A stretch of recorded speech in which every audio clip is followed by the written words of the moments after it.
we saw last week Kevin McCarthy gave Tucker Carlson and his staff and producers exclusive access to the entire trove of January 6th footage. This is from the Capitol.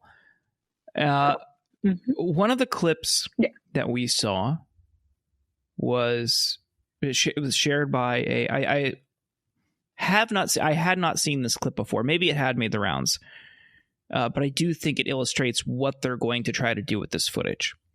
And one of these clips was someone from January. Let me restart that. There was somebody during the January 6th riot who climbed up the side of the Capitol building. He's 20, 30 feet high off the ground on this railing, going up this huge staircase. And Capitol Police push him off. Now, someone on the right shared this clip and tried to frame it as this brazen act of police brutality that people need to be outraged by. And the replies were all a lot of people laughing about it. And as Rob pointed out before we started recording, there's always this line on the right when someone is killed by police. Well, you should have complied, insinuating that they deserved to die for speeding or whatever, just simply being black in America. We saw that as, I think, a hint at what they're going to use this footage for, to try to shift the narrative and reframe the rioters in a sympathetic light. But as somebody who has watched Tucker for years, unfortunately, I'm very sorry. What do you think he's going to do with it? What will come out of this? Because from everything we've seen, it does seem pretty simple that they were violent. They killed people. They stormed the Capitol. They broke windows and doors to get in. Why do they want this footage? What are they going to do with it? Well, I think the primary reason they want this footage isn't to necessarily do something new, but to reinforce what they've already been doing. If you, like me, watched all of the January 6 hearings, you obviously saw a lot of footage of rioters fighting with police, like rioters trying to beat up cops, bashing through doors, blowing down barricades, like all of the violence that encompassed the January 6 riot. If you tried to watch those hearings on Fox News, you were much more likely to get Tucker Carlson talking to you with selected clips pulled from the hearings for him to attack. Tucker, on the night of January 6th, it was either the night or the night after, it was a while ago, I don't remember the specific date, he condemned it. He said it was very bad. He called for peace, told everyone that, like, this was not what we do as a country, blah, blah, blah. Within the month, that narrative had shifted. And if you fast forward to today, Tucker Carlson's narrative is basically that the rioters who stormed the Capitol, who were in the building, were just misguided tourists who were exercising their right to visit, their seat of government, and that they were actually the victims of police, that it was actually the police who acted inappropriately on that day.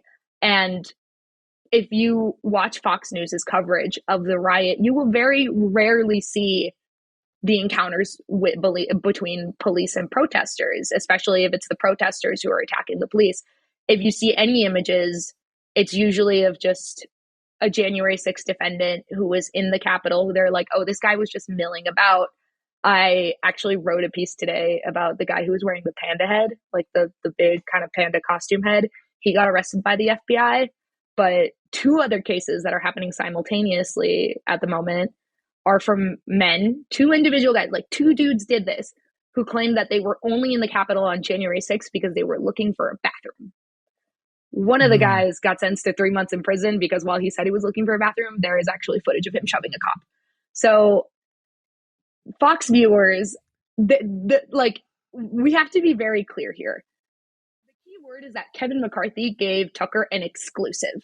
He didn't just open this up to the media. He didn't open this up to news organizations. He gave Tucker an exclusive access to view this footage because he knows that Tucker's going to pick and choose what sort of footage he can release to the public that will bolster the narrative that Republicans have been pushing, that nothing wrong happened on January 6th, that these were just tourists, and that it was actually police and Democrats who were the problem.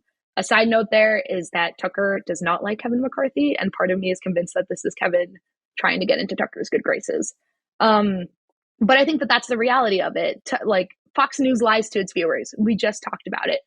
Fox News knows that its viewers will believe what is served to them on a platter.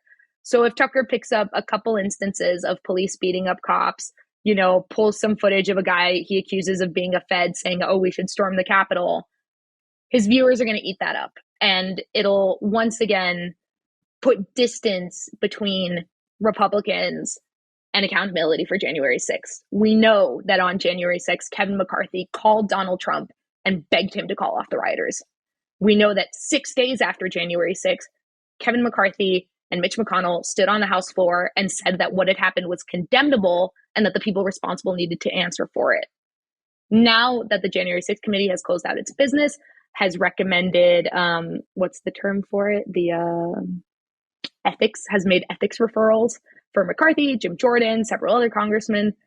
They don't want to follow through on that. Republicans have control of the House. They want to put as much distance between themselves and accountability for January 6th as possible. And a big part of that is making sure that Fox News, their PR firm, is spitting out the story they want them to spit out. And that's why Tucker got the exclusive. And that's probably what we're going to see when Tucker goes public with it. Well, I do welcome conservatives into actually the movement of, trying to hold police accountable and caring about what happens in U.S. prisons. Like, I'm sure that's something they're going to apply consistently, and continue to apply pressure on that. Yeah. It was a shit show. And the fact that there hasn't been a comprehensive investigation into why the Capitol Police was as disorganized, and also the Secret Service, as to why it was such a shit show, that's another thing. And I'm pretty sure House Republicans will probably investigate the Capitol Police before they move forward with anything else. Yeah, that is an interesting story. And frankly, I think the presence of some of these feds and these movements that were helping to organize these crowds, that's probably worth looking into as well. Not that I think that's really what Tucker Carlson is going to do. And not that was like the motivation. It wasn't like it was a crowd of federal agents that stormed the Capitol. Like, many people have openly admitted that they did it for Trump. Yeah, well, and I think that's one of the kind of weird ironies, which is that, like, I almost kind of agree that some of the people that are having severe consequences for this are being dealt with unfairly, because there are just these saps that got caught up in this huge propaganda push coming from Trump and coming from powerful media figures in the conservative movement. And that's what I think the kind of one of the sad things about this is, that these completely powerless boat dealership owners and like random conservatives had their lives ruined over this, and are going to be in jail for a long time over it. But the actual people, like if under the understanding that this was like a serious crime, the actual powerful people that were responsible for stirring up this crowd into a frenzy, they're escaping like all culpability. They're escaping all consequences. And it's just these people that are in jail now are just kind of the fall guys for this campaign, which involved a lot of very powerful people in conservative politics and in media who are just going to go on with their lives and not have any consequences whatsoever. Absolutely. And that's part of the tactic that people like Tucker and the hosts at Fox News implement. It's this somebody should do something attitude, knowing that they're going to get away scot-free. I think one of the like really interesting statistics is that most of the January 6th rioters who've been charged, and I'm not going to throw out numbers because I would probably get them wrong, but if they plead guilty, they typically either get off like time served, a little bit of time, and a fine.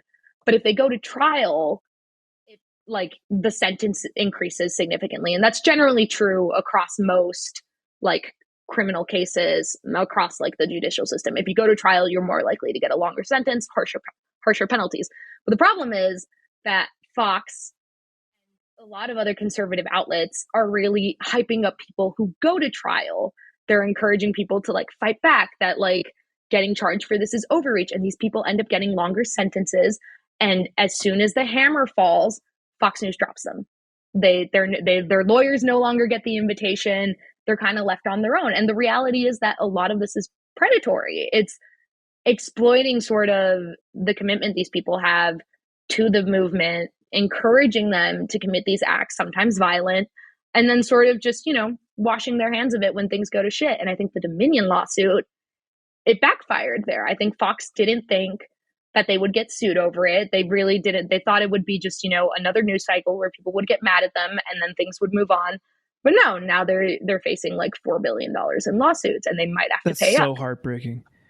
Like I juggle it because I'm not fully in their sympathetic figures camp, because still, there's still some individual responsibility here. Oh, absolutely. Yeah. I mean, I'm not implying that, Rob, you're trying to apologize for them, but I do see it, and I didn't at the beginning of this conversation. But when Nikki lays out how they're hyping them up to go to trial, and all these people, it's like they're really gullible. Some of these people are really gullible. Well, I mean, you saw with a lot of those protesters how many of them were motivated, not even just to defend the Donald Trump, who they thought was going to love them and give them little head pats for it, but they all wanted to live stream it on social media, right? It's like they want to be like become the new conservative influencers. They want the Facebook Live likes and the Instagram likes and stuff, or the Fox News hits, but it's like, maybe that's not a good thing to completely throw your entire life away over. I don't know. Yeah. But generally, like when you're committing a serious crime, it's probably not a good idea to be filming yourself doing it and verbally acknowledging who you are and that you're doing this thing. But that's these what people were Baked addicted to this. did. Yeah, exactly. Yeah. Such a dumbass. That's the other thing that a lot of people thought they'd just get pardoned. Like a lot of people thought like, oh, if we manage to reinstate Trump, we'll just get pardoned.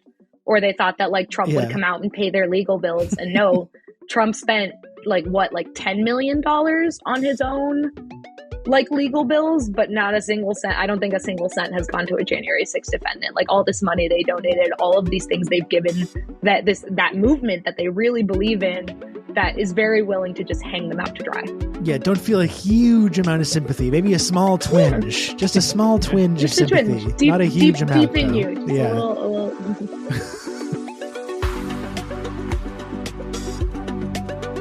Thank you for listening to this sample of the Insurgents podcast. To hear the rest of this episode and for more bonus content, please subscribe at theinsurgents.substack.com.